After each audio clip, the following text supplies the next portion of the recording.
After profit and loss exercise 10 को समझने से पहले ये कुछ फार्मूला है जो माइंड में रखना ज़रूरी है। जैसे कि अगर हम लोगों को सेलिंग प्राइस निकालना है तो उसका फार्मूला हो जाएगा 100 plus P percentage by 100 into C P. P percentage मतलब हो जाएगा प्रॉफिट।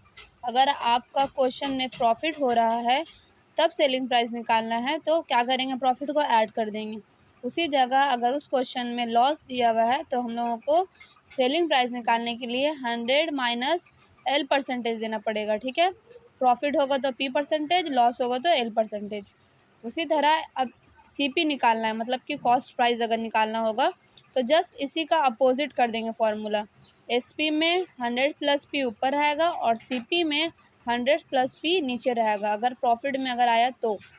उसी तरह अगर लॉस में अगर रहेगा तो लिखेंगे 100 minus L percentage into S P.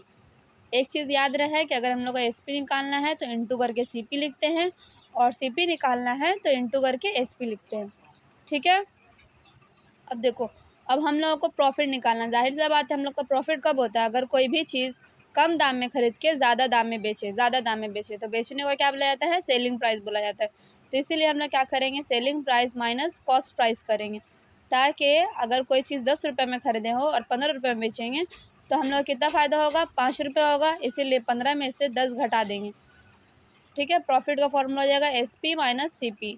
उसी तरह लॉस का क्या हो जाएगा formula, C P minus S P. Loss तभी होगा जब हम लोग कॉस्ट प्राइस हम लोग का ज़्यादा हो और सेलिंग प्राइस कम हो, मतलब कि कोई सामान ज़्यादा में खरीदे हो और बेचे हो कम में। जैसे कि अगर एक कॉपी हम लोग 10 रुपये में खरीद रहे हैं और 8 रुपये में सेल कर दिया, मतलब वहाँ पर 2 रुपये का लॉस है। तो लॉस के टाइम में कॉस्ट प्राइस आगे रखेंगे, सेलिंग प्राइस पीछे रखेंगे। अब अक्सर क्वेश्चन में प्रॉफिट के साथ साथ प्रॉफिट परसेंटेज भी पूछा जाता है कि आखिर कितना परसेंटेज का क्या मुनाफा हुआ है। तो कैसे करेंगे, प्रॉफिट परसेंटेज का फॉर्मूला हो जाएगा P by C P into 100। ठीक है, क्या होगा, पी बाई सी पी, मतलब कॉस्ट प्राइस के ऊपर ही निकालेंगे कि हम लोग को प्रॉफिट परसेंटेज कितना हुआ है।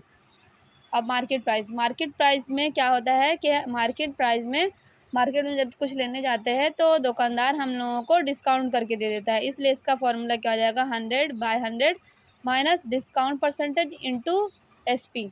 ठीक है, मार्केट प्राइस का फॉर्मूला अच्छे से याद कर लेना, 100 ऊपर होगा, फिर 100 minus discount percentage into S P. हम यहाँ पर फुल फॉर्म भी लिख दिया है ताकि आप लोग को डिस्टर्ब ना हो। एस पी का हो जाएगा सेलिंग प्राइस और सी पी का हो जाएगा कॉस्ट प्राइस। ये वाला फॉर्मूला अच्छे से बैठ के पहले तुमने याद कर लेना, देन फिर ट्राई करना, जो जो क्वेश्चन हम बना चुके होंगे उसको प्रैक्टिस करने की कोशिश करना।